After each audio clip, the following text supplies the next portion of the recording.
Nous ne parlons forcément pas de la même Europe.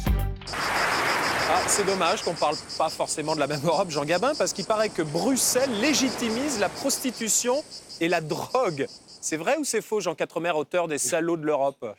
D'une certaine façon, c'est vrai, mais ce n'est pas Bruxelles, c'est Eurostat, c'est-à-dire c'est l'Institut de statistique européen, qui effectivement recommande depuis plusieurs années que les États membres intègrent à leur PIB le trafic de stupéfiants et la prostitution. Alors vous allez me dire, mais c'est incroyable, dans le PIB.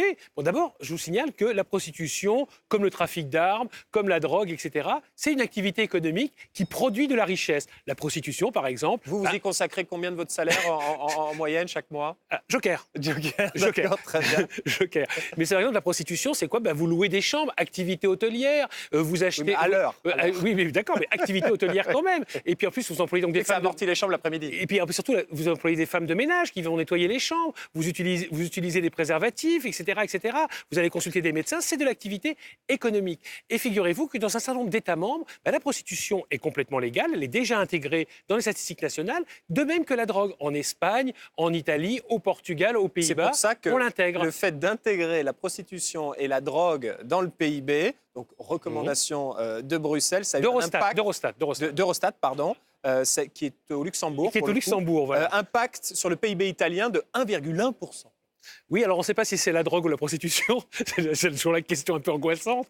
Mais par exemple, en France, depuis l'année dernière, je vous signale que la drogue et le trafic de drogue a été intégré au PIB français, ce qui l'a fait bondir de 0,1 ou 0,2%, parce que c'est une activité extrêmement importante. Aller dans les banlieues. Mais en revanche, la France a intégré donc la drogue, parce que moralement, ils ne voulaient pas intégrer la prostitution. Exactement. Ils n'ont pas voulu intégrer la prostitution parce que je pense que la France, au fond, est un pays catholique coincé. Je veux dire que c'est cacher cette prostitution que je ne voudrais pas voir. Regardez, toutes les grandes réformes... la drogue, c'est librement consenti par les utilisateurs. C'est pas seulement alors ça. que la prostitution... La drogue, c'est parce que, de facto, aujourd'hui, il y a un mouvement mondial initié par les Américains, notamment, qui est en faveur d'une libéralisation d'une partie de la drogue. C'est aussi simple que ça. Donc la drogue, au fond, même si moralement, en France, on reste coincé, la France n'a toujours pas légalisé la consommation de cannabis, alors qu'au Portugal, même la consommation de drogue dure a été légalisée. Donc il y a un côté vieux pays catholique hyper coincé. Sur les réformes sociétales, la France est toujours en arrière de la main en Europe. On n'a jamais donné l'exemple en Europe. Jamais. Bon, Jean Quatremer, la drogue et la prostitution, c'est la faute à l'Europe ou pas?